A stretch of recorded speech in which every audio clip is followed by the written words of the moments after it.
जो हम बरगी डैम पर आज ये वीडियो बना रहे हैं उसे सुनकर मध्य प्रदेश की सरकार को चुभन होगी। उन्हें एक तरीके से इस वीडियो को हटाने की मांग भी कर सकते हैं, क्योंकि सबसे पहली चीज आपको बताते हैं, जब लाशें नदी उगल रही थी उन लाशों को घर तक ले जाने के लिए फ्लाइट के जरिए पायलट से दरख्वास्त करनी पड़ेगी, माई बाप इन लाशों को ले जाने दीजिए। पायलट ने क्या कहा कि लाशों से भयंकर बदबू आ रही है, हम लाशों को नहीं ले जा सकते हैं।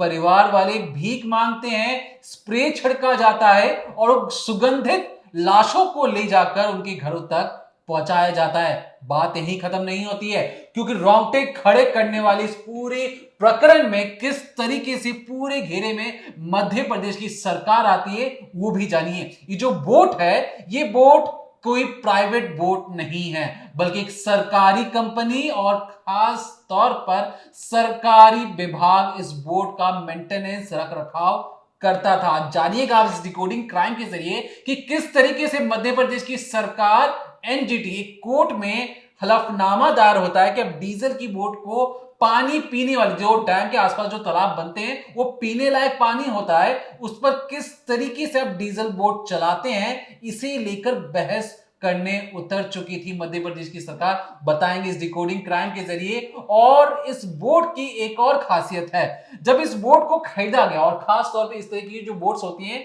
इन्हें कहा जाता है कि कभी डूब नहीं सकती हैं। क्यों नहीं डूब सकती, बताएंगे इस डिकोडिंग क्राइम के जरिए। लेकिन बावजूद इसके ये नाव किस तरीके से डूब जाती है, खुद ड्राइवर ने कहा कि इंजन रूम में पानी भर गया था। मतलब शायद जो बोट के अंदर छेद था और उस छेद की वजह से ये जो नाव 100 मीटर दूर, जो किनारा था उसे महज महज 100 मीटर दूर वो नाव डूब जाती है। और किस तरीके से, बिल्कुल एक ग्राउंड एक्सक्लूसिव रिपोर्ट दिखाएंगे जहां पर आप देखेंगे इस बोट के अंदर जब हमारे रिपोर्टर पहुंचे तो उन्होंने किस तरीके से बताया कि जो लोग आखिरी पलों में कहां जाकर छिपे थे और बोट के किस हिस्से से सबसे ज्यादा लाशें बरामद हुई हैं, उसके बारे में बिल्कुल एक्सक्लूसिव ग्राउंड रिपोर्ट दिखाएंगे इस डिकोडिंग क्राइम के माध्यम से। तो सबसे पहले आप इस वीडियो को गौर से देखिए। आप जिस तरह से ये जो बोट है इस नदी के अंदर डूब रही है, अब आपने ये बोट देखी नदी में डूबते हुए, अब इसकी तस्वीर देखिए। अगर आप इस बोट को देखेंगे तो इसको कहा जाता है कैटामरान। और साफ तौर पे, आम तौर पे अगर मैं बात करूँ, जो नाव होती है, शिप होती है, अगर आप उन्हें देखेंगे तो उनका जो बेस होता है नीचे से वो थोड़ा ट्रायंगल नुमा होता है और ऊपर को बढ़ती हुई होती है, थोड़ी चौड़ी होती है, जिनमें कहा जाता है कि डूबने का खतरा भी होता है। शिप भी अगर आप देखेंगे तो ज्यादातर ऐसी बनी होती है, बेस को उनका चौड़ा रखा जाता है, लेकिन वो ऊपर वाला जो उनका मुहाना होता है उससे काफी पतला होता है नीचे। लेकिन ये जो कैटामरान बोट है, अगर आप इसे देखेंगे, इस क्रूज को देखेंगे, तो यहाँ पर साफ तौर पे देखिए कि बकायदा इस बोट का अपना एक खुद का बेस है, लेकिन उसके बावजूद दो नीचे अलग बेस बनाए हुए हैं। यानी कि अगर इसे आप, मैं आसान शब्दों में समझाने की कोशिश करूं तो समझिए कि जैसे एक साइकिल होती है, छोटे बच्चे चलाते हैं तो दो पहिए आगे होते हैं जिससे गिरने का डर ज्यादा होता है। तो हम ज्यादातर पेरेंट्स क्या करते हैं, पीछे दो चक्के लगवा देते हैं एक्स्ट्रा पीछे वाले पहिए में, जिससे क्या होता है जो साइकिल है वो अब डिसबैलेंस नहीं होगी, वो गिरेगी नहीं और बच्चा जो है उसे वो आराम से चला लेगा। अब यहाँ पर भी इस क्रूज को अगर आप देखेंगे तो बकायदा इसके नीचे लेफ्ट और राइट दोनों तरफ दो बेस बने हुए हैं, जिससे बड़े ही समतल तरीके से पानी पर ये चल जाएगी और पलटने का खतरा नहीं है। यानी कि अब ये जो नाव है कैसे भी करके इधर या उधर कहीं भी पलट नहीं सकती।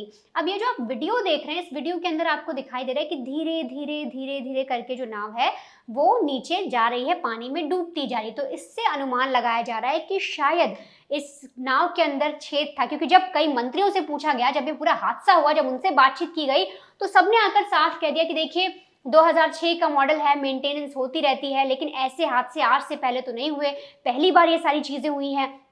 और ये जो नाव नाव डूबी है, ये डूब भी नहीं सकती है, तो बड़ी शक्तिशाली नाव है।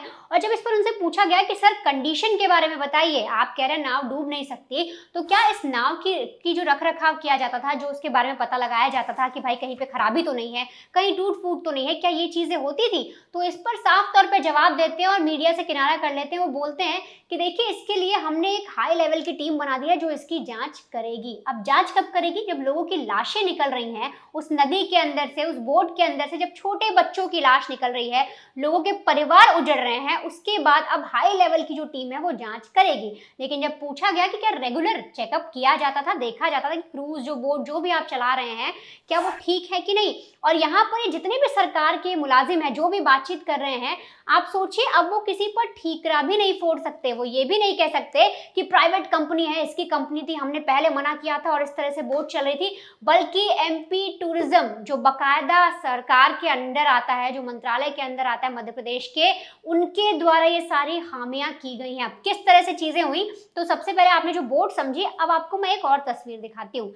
इसे आप देखिए, दरअसल मौसम विभाग जो है उनकी तरफ से एक अलर्ट जारी किया गया था। 30 अप्रैल की बात है, करीब दोपहर 1:30 बजे ये जो अलर्ट आया, इसमें साफ तौर पे लिखा है कि मध्य प्रदेश के कई इलाकों में जो भारी तूफान आने की चेतावनी दी गई, बारिश आने की चेतावनी दी गई, और भी कई सारे एरिया हैं। लेकिन आप थोड़ा नीचे आइए, यहाँ पर देखिए ईस्टर्न मध्य प्रदेश का जिक्र किया गया है, जिसमें जबलपुर आता है, जहां पर यह हादसा हुआ है और जहां पर इतने लोगों की मौतें हुई हैं। यहाँ पर साफ लिखा गया है कि जो जबलपुर है या जो ये पूरे ईस्टर्न मध्य प्रदेश के इलाके हैं, ये अलर्ट पर है। 40 से 50 किलोमीटर प्रति घंटा की रफ्तार से जो तूफान है वो आ सकता है। और साफ तौर पे ऐसे वक्त में आप सोचिए, जब तूफान आने वाला है, लोग सड़क पर निकलने से डरते हैं, बच्चों को रोक दिया जाता है कि बाहर मत जाओ, बड़े बूढ़े लोग बाहर नहीं निकलते, तो ऐसे एक नदी के बीचों बीच एक क्रूज चलाया जा रहा है जिसमें इतने लोग बैठे हैं, और सोचिए लाइफ जैकेट तक नहीं पहनाई गई। ये जो अलर्ट आप देख रहे हैं, इस अलर्ट में साफ तौर पे बताया गया, 1:30 बजे की बात थी जब मौसम विभाग के द्वारा ये अलर्ट जारी किया गया, जिसमें साफ तौर पे लिखा है कि कोई भी ऐसी चीजें क्रूज वगैरह ना चले, साथ ही साथ जो है थंडरस्टॉर्म और जो तूफान है वो आने की आशंका है। अब यहाँ पर ये जो आपने पूरा अलर्ट देखा, इसके बावजूद 4:30 बजे, यानी कि 1:30 की बात थी जब अलर्ट आया, 4:30 बजे क्रूज के अंदर लोगों को भरना शुरू कर दिया गया। जितने भी लोग थे, जो बच्चे थे, जो औरतें थे, सबको क्रूज में बिठाना शुरू किया गया। किसी को भी लाइफ जैकेट दी नहीं गई, और इसके बाद जो क्रूज है वो चल देता है, और चलता है उसके बावजूद कुछ ही देर पर कहा जा रहा है, जो रिपोर्ट्स है उनके आधार पर यह भी कहा जा रहा है कि लिखा था 40 से 50 किलोमीटर की रफ्तार का जो तूफान है वो आएगा, बल्कि वो करीब 70 के आसपास का था। और इसीलिए जो पानी था वो उफान मारने लग गया, और पानी बार बार बोट के अंदर आने लग गया, और इसी वजह से जो नाव है, जो बोट है, वो इस तरह से डूबना शुरू हो जाती है। अब यहाँ पर हम सरकार की बात क्यों कर रहे हैं, क्योंकि बार बार हम सरकार को क्यों घेर रहे हैं, क्यों कह रहे हैं कि एमपी टूरिज्म की गलती है। अब इसके लिए आपको एक वीडियो और देखना होगा, जो कि 10 अप्रैल 2026 का है। जरा इस वीडियो को आप गौर से देखिए। ये वही क्रूज है, जो क्रूज डूबा है, जिसके अंदर इतने लोगों की मौतें हुई हैं, और इतनी ज्यादा जो तस्वीरें हैं, जो मार्मिक तस्वीरें हैं, जो दुखद करने वाली तस्वीरें हैं, वो सामने आई हैं। लेकिन इसी क्रूज पर ही देखिए, जितने लोग आपको हंसते दिख रहे हैं, हाथ हिलाते दिख रहे हैं, जो चेहरे हैं, ये सारे सरकारी मुलाजिम हैं, कोई सिंचाई कर्मचारी है, कोई सारे मतलब बड़े बड़े अधिकारी हैं, और सबके सब 10 अप्रैल 2026 को एक मीटिंग के लिए यहाँ इकट्ठा हुए थे, जहां पर इनकी तस्वीर जारी हुई, ये वीडियो जारी हुआ, जहां पर ये अंदर बैठे हैं उस क्रूज के अंदर, और इन सब ने भी लाइफ जैकेट नहीं पहनी है। मतलब ये भी जानते थे कि जो ये नाव है, जो ये बोट है, ये पलट तो नहीं सकती, यानी इन्हें भी पता था कि कितने सेफ हैं और किस जगह पर मीटिंग करने जा रहे हैं, और ये बकायदा ये सारी चीजें जानते थे कि जो नाव है नहीं पलटेगी, यानी कि जो क्रूज है वो बिल्कुल भी पलटेगा नहीं। और इसीलिए ये सारे, आप जो एक तस्वीर देख रहे हैं ना, खिलखिलाते चेहरे, कुर्सियों पर बैठे हुए हैं सरकारी अफसर, सबके चेहरे पे हंसी है, इन्हें भी जरा भी फिक्र नहीं है, और इनमें से किसी ने भी लाइफ जैकेट नहीं पहनी है। और ठीक इसी तरीके से जब ये हादसा होता है 30 अप्रैल के दिन, तो सोचिए इन लोगों को, जो बेकसूर लोग थे, जो वहां पर खुशियां मनाने गए थे, जो क्रूज के अंदर जा रहे थे, जो पिक्चर्स लेना चाहते थे, सेल्फीज लेना चाहते थे, उनके साथ इतना बड़ा हादसा होता है। और जब नाव में पानी भरने लगता है, उसके बाद वीडियो आता है, उसके बाद जो एक आखिरी मौत से पहले का वीडियो है, पता लग रहा है कि जो नए नए जो पूरी लाइफ जैकेट होती है, उसको जो पन्नी में पैक करके रखा गया, उनकी पन्नियां तब फाड़ी जा रही है। तो सोचिए, किसी को आप इस तरह से एक नदी में उतार रहे हैं, कोई छोटा मोटा तालाब नहीं है, क्रूज में लेकर जा रहे हैं, बच्चे भी हैं, और उस वक्त आपके जो सरकारी पूरा काम था, तो क्या कोई ऐसे रूल और रेगुलेशन नहीं थे कि बिना लाइफ जैकेट के आप क्रूज में एंटर नहीं करेंगे? चाहे आप सेल्फी लें, चाहे आप डांस करें, आपको जो करना है करिए, लेकिन आपके शरीर पर लाइफ जैकेट होनी चाहिए। अगर वो नहीं है तो आपको तुरंत क्रूज से उतार देंगे, बिना उसके आप चढ़ ही नहीं सकते। तो सरकारी काम था। अब सोचिए ढिलाई कैसी होगी, कोई ध्यान ही नहीं दे रहा था, किसी ने कोई ऐसी रेस्ट्रिक्शन नहीं लगाई, और लाइफ जैकेट जब मौत करीब आ जाती है, तब वो पन्नियां फाड़ी जाती हैं और लोगों को लाइफ जैकेट दी जाती है। अब यहाँ पर एक गलती या एक खामी आप और देखते चलिए।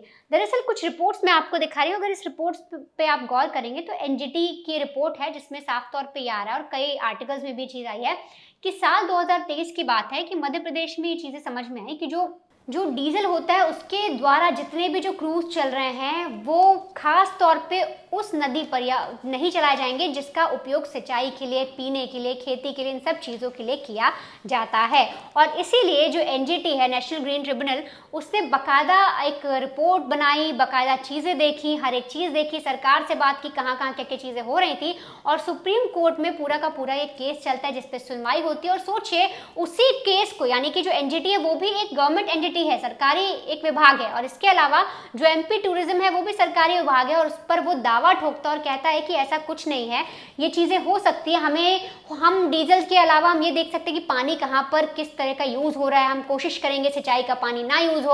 और ये बाकायदा सुप्रीम कोर्ट में से बहस चली थी और ये कहा गया था कि मध्य प्रदेश के अंदर भारी मात्रा में डीजल से क्रूज चलाए जा रहे हैं जो पानी है वो पीने वाले पानी पर चल रहे हैं, घरेलू काम में यूज आने वाले पानी पर चल रहे हैं, खेती हो रही है उससे, और भी ऐसे जो काम हो रहे हैं जिसकी वजह से जो पानी है वो खराब हो रहा है, दूषित हो रहा है और वो हाउस होल्ड के यूज के लिए नहीं रह जाएगा। क्योंकि जब डीजल जो क्रूज में पड़ा हुआ है और जब वो नदी पर चल रहा है तो उससे सल्फर निकल रहा है जिसकी वजह से जो पानी है पूरी तरह से खराब हो रहा है। और पानी जब इस तरह से बड़ी मात्रा में खराब हो जाएगा तो लोगों के लिए, पीने के लिए, खेती करने के लिए, जो सिंचाई की जाती है खेतों में, उसके लिए पानी नहीं रह जाएगा।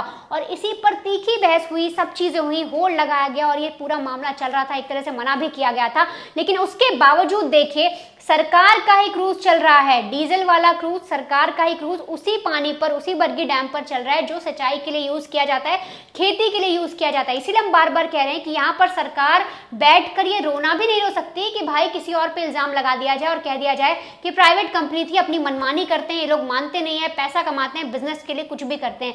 यहाँ तो सारे के सारे जितने भी आरोपी नजर आ रहे हैं, जो भी सवालों के घेरे में खड़ा हो रहा है, वो सरकारी मुलाजिम है, वो सारे वही लोग हैं जो सरकार के लिए काम कर रहे हैं। जो एनजीटी है, जो मौसम विभाग है, जिन्होंने अलर्ट जारी किया, जिन्होंने ये बताया कि क्रूज जो ऑयल डीजल से चलता है, जो चल रहा है क्रूज, वो नहीं चलना चाहिए, उन्हीं की बात नहीं मानी जा रही। किसके द्वारा? मध्य प्रदेश सरकार के द्वारा, टूरिज्म जो होता है मंत्रालय, उनके द्वारा। और बाकायदा अलर्ट आने के बावजूद, सोचिए जरा सा मौसम खराब होता है, सबको पता लग जाता है, घर के बाहर आपको दिख जाएगा कि मौसम खराब है, बाहर निकले कि नहीं निकले, तो क्रूज पर लोगों को क्यों बिठाया गया? क्या जब 1:30 बजे चेतावनी आ गई थी, 4:30 बजे आप लोगों ने भरना शुरू कर दिया, जो पायलट थे क्या उन्हें इस बात का अंदाजा नहीं था? कहा जा रहा है बहुत एक्सपीरियंस पायलट थे, क्या उनको इस बात का अंदाजा नहीं था कि मैं अगर अभी लेकर जाऊंगा एक क्रूज तो कोई ऐसी विपदा आ सकती है? वहां पर जो मैनेजमेंट के लोग बैठे थे, जो टिकट काट रहे थे, जो वहां पर जितने भी रिजॉर्ट थे या जो भी उस पूरे एरिया में मैनेजमेंट के लोग थे, क्या वो ये नहीं देख रहे थे कि लोगों को ऐसे ही ले जाया जा रहा है? लाइफ जैकेट के लिए भी कोई रेस्ट्रिक्शंस या कोई भी पाबंदी या कोई भी सख्ती नहीं की गई। और इसके बाद जब लाशें निकलती हैं तो सब पल्ला झाड़ते और सब कहते हैं कि आपदा थी, नेचर, भगवान की वजह से हो गया, ये लिखा हुआ था, किस्मत का था और इस वजह से लोगों की मौतें हो गई। देखिए इस पूरी कहानी में अगर आपने गौर किया हो कि जिस तरीके से पायलट ने ये एक चीज़ और कही, जब हमारे रिपोर्टर से उनसे बातचीत करने की सिलसिला शुरू किया तो उन्होंने ये कहा कि हमें ऑरेंज अलर्ट के बारे में कोई जानकारी दी ही नहीं गई थी। मैं आपसे कहूं, जो मेरे पिता हैं वो भी खुद एक वाटर डिपार्टमेंट से आते हैं और जितना मुझे पता है और जितना मेरे पिता के थ्रू मुझे जानकारी लगी है हाथ में, जो कोई भी अगर नाव चलाता है, जो कैप्टन होता है, जिस तरीके से यहाँ लोग उसे ड्राइवर बोल रहे हैं, ड्राइवर नहीं होता, वो एक तरीके से आप समझिए उस जहाज का पायलट है या कैप्टन है। कैप्टन ये सुनिश्चित करता है कि आने वाले वक्त में जितनी देर के लिए उस नदी पर है, उस तालाब पर है, क्या वहां पर मौसम किस तरीके का रहेगा। कोई आपके कान में आके नहीं बताने जाएगा कि देखिए यहां पर मौसम खराब होने वाला है। आप चालक हैं, आपको पता होना चाहिए कि अगले आधे घंटे में मौसम किस तरीके से रहेगा। अब सुनिए, जब ड्राइवर से पूछा गया या जो चालक से पूछा गया, कैप्टन से पूछा गया कि आपको कब ये सारी जानकारी लगी, तो हूबहू मैं आपको बताता हूं उसने क्या बताया। ड्राइवर के अकॉर्डिंग जब वो नाव लगभग 45 मिनट के लिए एक तरीके से हायर की जाती है, इसमें 30 पैसेंजर बैठते हैं, 300 पैसेंजर को बिठाकर जब ये नाव चलना शुरू हुई, उसके ठीक आधे घंटे बाद इन्हें समझ में आ चुका था, लगभग वो 7 किलोमीटर का जो तालाब में अंदर जा चुके थे, तब तक उन्हें एहसास हो चुका था कि वहां पर तूफान आने वाला है, तूफान आ चुका है। उन्होंने फटाफट अपनी नाव को घुमा दिया। जब नाव आउट ऑफ कंट्रोल हो रही थी, लहरें बहुत ज्यादा बड़ी हो रही थी, तब उनका ड्राइवर का कहना था कि उन्होंने रिसेप्शन एरिया में जो अपनी क्रू थे उन्हें कहा कि आप लोगों को फटाफट जाकर ये एक तरीके से लाइफ जैकेट दीजिए और उन्हें पहनाइए। खुद चालक का ये कहना है कि उनमें से कई लोगों ने इस चीज को लेकर मना कर दिया क्योंकि वो गाना गा रहे थे, मौज मस्ती कर रहे थे और इसलिए उनका ध्यान चलाने पर था और वो उस नाव को और आगे की ओर लेते चले गए। धीरे धीरे जो पानी था वो इंजन रूम के अंदर तक आ जाता है और जिसके बाद अब नाव उनके कंट्रोल से बाहर हो चुकी थी। उनका कहना था कि महज 100 से 50 मीटर की दूरी ही बची थी। अब उसके बाद क्या होता है कि जो ऊपर पैसेंजर्स थे, जो आपको हंसते खेलते देख रहे हैं, ये नीचे केबिन की ओर चले जाते हैं। आप इसको और अच्छी तरीके से समझना चाहें तो हमारे जो ग्राउंड रिपोर्ट रवीश पाल हैं, उन्होंने बिल्कुल एक्सक्लूसिव हूबहू इस बोट से मिलती एक और बोट है उसके ऊपर से ग्राउंड रिपोर्ट कर बताया कि किस तरीके से जो लोग अपनी जान बचाने की कोशिश कर रहे थे, कहां कहां भाग रहे थे और बोट के किस हिस्से से सबसे ज्यादा लाशें निकली। पहले उस रिपोर्ट को देखिए, फिर आपको आगे की कहानी बताते हैं। जिस बोट में क्रूज में डूब करके लोग मरे हैं, दरअसल वजह क्या रही थी, आज तक ने पता किया है कि जो ज्यादातर शव निकल रहे हैं उस क्रूज बोट से, वो इस हिस्से से निकल रहे हैं। ये जो हिस्सा है ये बंद रहता है, ये कैबिन है पूरा, और ज्यादातर लोग जो है डर के मारे, कल जब तेज हवाएं चली थी तो इस वाले हिस्से से, ये जो ऊपर का आप हिस्सा देख रहे हैं, वो यहां से निकल करके भागते हुए यहां पे आए, क्योंकि इसके अंदर लाइफ जैकेट्स मौजूद थी और सभी लोग भाग करके नीचे इस कैबिन में जब आए, ये एयर कंडीशनर का कैबिन होता है, पूरा एसी होता है, ये पूरा वातानुकूलित होता है, पैक होता है। सामने की तरफ आप देखें, वो ऊपर का जो हिस्सा है हम आपको दिखाते हैं, ये वो हिस्सा है जहां पे जो बोट चलाने वाला शख्स है वो यहां बैठता है ऊपर और यहीं से वो पूरी नजर रखता है। तो कल जब नाव डूबी तो इसे फायदा मिला ऊंचाई का, और क्योंकि लाइफ जैकेट भी पहनी हुई थी तो आसानी से बोट चालक जो है वो निकल गया, क्रूज बोट चालक। लेकिन अब आज तक आपको एक्सक्लूसिव तस्वीर दिखाएगा उस क्रूज बोट के अंदर की, और आप उसे देख के अंदाजा लगाइए कि जो लोग अपनी जान बचाने के लिए लाइफ जैकेट्स लेने के लिए ऊपर से नीचे की तरफ आए थे, कैसे ये कैबिन उनकी जान के लिए एक जानलेवा पिंजरा साबित हुआ। ये कैबिन है, ये हूबहू वैसी ही क्रूज बोट है जो बरगी में डूबी है। ये आप देख सकते हैं, यहाँ पे तमाम लोग मौजूद थे। कल आप ये समझिए कि ये वैसी ही क्रूज बोट है, इसी में सब लोग कल भाग करके आए। कई लोग पहले से मौजूद थे क्योंकि गर्मी बाहर काफ़ी ज़्यादा थी, इसलिए एसी के लिए वो लोग यहाँ पे आए ठंडक के लिए। लेकिन यहाँ पर ये जो लाइफ जैकेट्स पड़ी हुई आप देख रहे हैं, उसमें भी लाइफ जैकेट्स ऐसी ही रखी हुई थी, और इसीलिए जब क्रूज बोट तेज़ हवाओं में, लहरों में हिलना डुलना शुरू हुई और लोग जो है जैकेट लेने के लिए आए, लेकिन बताया जा रहा है कि जो पानी का दबाव था वो इतना ज़्यादा हो गया था लहरों की वजह से कि ये जो कांच हैं ये सारे कांच टूटे, और उसके बाद इन कांच के भीतर से होता हुआ पानी जो है वो इस जगह में भरना शुरू हुआ, और इसीलिए क्रूज बोट जो है वो पूरी तरीके से महज कुछ मिनटों के भीतर ही, यानी किसी को बचने तक का मौका नहीं मिला, क्रूज बोट डूब गई। जो लोग ऊपर की तरफ थे वो निकल के आसानी से, क्योंकि उन्होंने लाइफ जैकेट भी पहन ली थी, वो तैर के या फिर लोगों ने बचा लिया।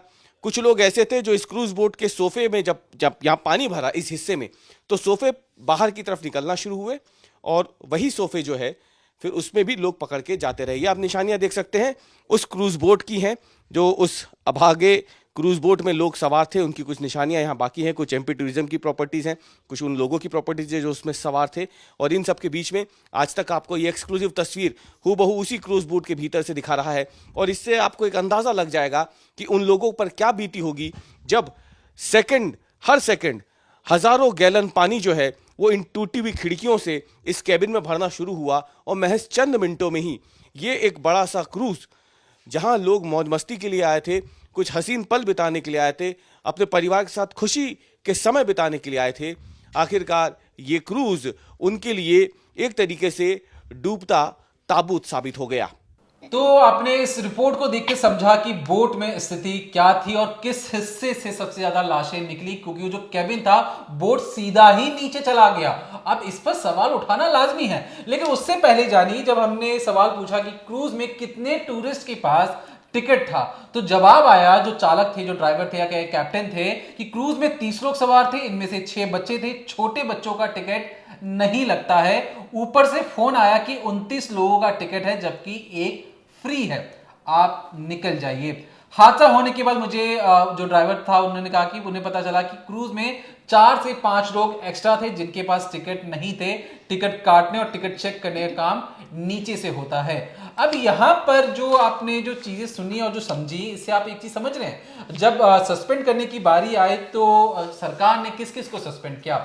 चालक को सस्पेंड किया, जो टिकट काटता था उसे सस्पेंड किया, टिकट जो चेक करता था उसे सस्पेंड किया, और जो एमपी टूरिज्म का ये जो इलाका था, यहां पर जो उनका विभाग था, उसके मैनेजर को सस्पेंड कर कर अब एक उच्च स्तरीय जांच बैठाने की कोशिश की गई है। लेकिन आपको बता दें कि जो जहाज है, ये जो बोट है, ये 2006 का है और लगभग अभी क्या चल रहा है, 2026 चल रहा है। 18-20 साल हो चुके हैं इस बोट को। तो जो बोटिंग वाली जो चीजें होती है ना, उनमें उनका रेगुलर मेंटेनेंस करना बेहद जरूरी होता है, क्योंकि उसमें आप लोग सवार होते हैं, आप इंसान धरती पर चलते हैं। अगर आप इंसानों को लेकर उस नदी पे जाओगे, उस पानी पे जाओगे जहां पर वो रहते नहीं हैं, और जिस माध्यम से जाओगे उस माध्यम को सुरक्षित बनाना इंसान का ही काम होता है। अब जो चालक से पूछा गया कि इसका मेंटेनेंस आखिरी बार कब हुआ था, उसने कहा कि सर 3 साल पहले क्रूज का मेंटेनेंस हुआ था, तब से क्रूज एकदम नया जैसा था। यदि कोई छोटी मोटी खराबी होती थी तो हैदराबाद की कंपनी द्वारा हमें बताया जाता था कि किस तरीके से ठीक किया जा सकता है। सलाम करेंगे हम ऐसे सरकारी कंपनियों का जो चालक को बता रहे हैं कि मेंटेनेंस किस तरीके से होगा, क्योंकि जो हैदराबाद की वो टीम आके क्यों नहीं ठीक कर सकती है? ये चीज पूछना जरूरी है। क्या वो चालक वो ठीक करने बैठेगा, या उसे पता होना चाहिए कि ड्राइविंग किस तरीके से की जानी चाहिए? क्योंकि ये कोई प्राइवेट या एक तरीके से खुद की बोट नहीं है कि आप खोलकर उसे ठीक करने की कोशिश करेंगे। सरकारी पैसा लगता है ऐसे बोटों को खरीदने में, ऐसे बोटों के मेंटेनेंस में ऊपर से पैसे आते हैं। बावजूद इसका मेंटेनेंस किस तरीके से हुआ? 3 साल पहले हुआ। हर 6 महीने में होना चाहिए, हर हफ्ते होना चाहिए, क्योंकि इसमें टूरिस्ट बैठते हैं, कोई और नहीं बैठता। कह रहे 3 साल से आप गाड़ी चलाए जा रहे। इतना तो कोई इंसान जो बाइक भी खरीदता है ना, उसके 6-7 महीने बाद उसकी मेंटेनेंस के लिए चला जाता है शोरूम की, एक बार दिखा लूं। यहां तो 3 साल हो गए। अरे सलाम है ऐसे टूरिज्म विभाग को, और जो मध्य प्रदेश की सरकार है, क्या इस तरीके से जांच पड़ताल होती है? और सोचिए, नाकामी की हद देखिए कि प्लास्टिक फाड़ फाड़ के उस वक्त लाइफ जैकेट दिया जा रहा है। ये प्राइवेट की अगर जहाज होते तो उसमें समझ में भी आता, वहां पर लोगों के बैठने के साथ उन्हें पहना देना चाहिए, लेकिन नहीं। अब इसके बाद जो चीजें निकलकर सामने आई हैं कि कहानी यहीं खत्म नहीं होती है। जब लाशें निकल जाती हैं, लाशें निकलने के बाद एमपी से एक जो शख्स हैं, अयोधी, मैं उनका नाम लेके बता देता हूं, जो रिची हैं, उनका तमिलनाडु शव जाना था। जब फ्लाइट में उनके शव को ले जाया जा रहा था तो पायलट ने कहा कि लाश डिकम्पोज हो चुकी है। डिकम्पोज से कहने का मतलब कि लाश जब पानी में जो थी तो फूल चुकी थी, उसके बाद टाइम लग गया तो लाश से बहुत ज्यादा बदबू आ रही थी, जिस पर जो बाद में जो वहां पे ऑपरेटर थे, जो फैमिली थे, उन्होंने समझा बुझाकर स्प्रे छिड़काया गया। फिर पायलट कहीं जाकर तैयार हुआ। इंसानियत किस तरीके से खत्म हो गई है। सरकारी कर्मचारी बोट का मेंटेनेंस नहीं कर रहा, सरकारी कर्मचारी लाइफ जैकेट नहीं पहनवा रहा, सरकार खुद झगड़ रही है कि पीने वाले पानी पर माई बाप बोट को चलाने दिया जाए। ये जो चीजें होती हैं कि किस तरीके से, अरे मुझे समझ में आ रहा है कि असल में क्यों हो रहा है, क्योंकि जो बोट खरीदी गई कई करोड़ों में खरीदी गई होंगी। आप एक बार खरीद लिया तो उसे उस बोट का करेंगे तो करेंगे क्या, कहां पर चलाएंगे? अब क्योंकि ये टूरिज्म हब है, यहां पे सरकार को लग रहा है कि पहले इसका खर्चा निकल जाए, फिर बाद में देखेंगे, क्योंकि ऐसे इलाकों में आप किस तरीके से डीजल से चलने वाली इन बोटों को इस्तेमाल कर सकते हैं, ये समझ से परे है। लेकिन बावजूद इसके ठेंगा दिखाते हुए जब हादसा हो गया, उसके बाद अब वहां के जो मुख्यमंत्री हैं मोहन यादव, वो खुद आके कह रहे हैं कि हमने एनडीआरएफ, एसडीआरएफ, आर्मी, तमाम लोगों को उसके आसपास खड़ा कर दिया है। कोई भी दिक्कत आने से ये लोग सबसे पहले जाके बचाव कर सकते हैं। हमारा जो देश है, हमारे जो राज्य हैं, वो इतना ज्यादा पैसे कमा रहे हैं कि वो छोटे मोटे जो राज्य होते हैं दूसरे देशों के, उनसे बहुत ज्यादा बड़ी जीडीपी है। लेकिन बावजूद इसके देखिए डिजास्टर मैनेजमेंट, जो नेशनल डिजास्टर मैनेजमेंट होता है, जो एसडीआरएफ होता है, स्टेट डिजास्टर रिलीफ फोर्स होती है, एनडीआरएफ होती है, नेशनल डिजास्टर रिलीफ फोर्स होती है, उनके पास अत्याधुनिक बचाव के अभी भी सामान मौजूद नहीं है। आप देखते होंगे, पिक्चरों में देखते होंगे हॉलीवुड में किस तरीके से हेलीकॉप्टर्स आ जाते हैं, स्पीड बोट का हुजूम लग जाता है, एक एक इंसान को बचाने की हर एक कोशिश की जाती है। लेकिन welcome to India, welcome to इस तरीके से जहां पर लाइफ जैकेट बिना पहनाए आप जा सकते हैं, घूम सकते हैं, फिर सकते हैं, क्योंकि इंसानी जिंदगी की यहां मोल नहीं है। आबादी इतनी ज्यादा बड़ी है ना कि अगर यहां पर कुछ लोग मर भी जाएंगे तो किसी को तकलीफ नहीं होगा। ये जो सोच है, ये जो रवैया है, इसी वजह से दिक्कत होती है। क्योंकि दूसरे देशों में अगर आप देखेंगे तो वहां आबादी कम है और इसलिए एक एक जान को बचाने के लिए वहां पे एड़ी चोटी का जोर लगा दिया जाता है। लेकिन यहां पर मजाक बना दिया गया है पूरे सिस्टम का। उस बोट को उस जगह पर तो होना ही नहीं चाहिए था, लेकिन बावजूद इसके वो बोट वहां पर तैर रही थी, लोगों को घुमा रही थी, सरकार ही घुमा रही थी। किस पर और गलती लगाएंगे आप? दूसरी अगर प्राइवेट कंपनी होती जो इसको ऑपरेट कर रही होती, अब तक उसका लाइसेंस रद्द कर दिया जाता, हर एक चीज को एक तरीके से बोल दिया जाता कि कोई ये कंपनी दोबारा ब्लैकलिस्टेड होगी, दोबारा काम नहीं करेगी। सरकार अपने पर ही किस तरीके से एक्शन लेगी? अब आपने वक्त में आपने देखा होगा कि अभी तो सिर्फ 3-4 छोटी मछलियों को पकड़कर एक तरीके से रफा दफा करने की कोशिश की कि हमने एक्शन ले लिया। क्या इस बोट को परमानेंटली इस पूरे इलाके से बंद कर दिया जाएगा या नहीं कर दिया जाएगा? सरकार आके बताए, और बताए ये भी कि इस बोट का 3 साल पहले अगर मेंटेनेंस हुआ या जब कभी भी हुआ तो क्या उस बोट में कोई छेद था? इसके बाद क्योंकि पानी किस तरीके से, मान लीजिए लहरें आ रही तो लहरें आकर पानी वो स्पीड और बोट के अंदर चली जा रही हैं, इंजन रूम तक घुस जा रही हैं, जो कि सबसे सुरक्षित जगह माना जाता है। तो ये अपने आप में एक तरीके से अचंभित करने वाली चीजें हैं और सवाल खड़े करती हैं पूरे सिस्टम पर। तो हमें लगा कि इस डिकोडिंग क्राइम के जरिए आपने तमाम खबरें देखी होंगी, लेकिन हमें लगा कि हम वो सवाल करें तो सीधे तौर पर चोट पहुंचाए, उस जगह पर एक तरीके से सवाल खड़े करें जो हमारे लोगों के पैसे से इन पूरी व्यवस्था को बनाया जाता है। उस व्यवस्था को सुरक्षित रखने का काम भी इन्हीं की जिम्मेदारी थी, लेकिन उसमें वो नाकाम हो चुके हैं और बदले में कई सारी जानें जा चुकी हैं। तो फिलहाल के लिए देखते रहिए decoding crime, Monday to Friday शाम 7:30 बजे, ओनली ऑन क्राइम तक।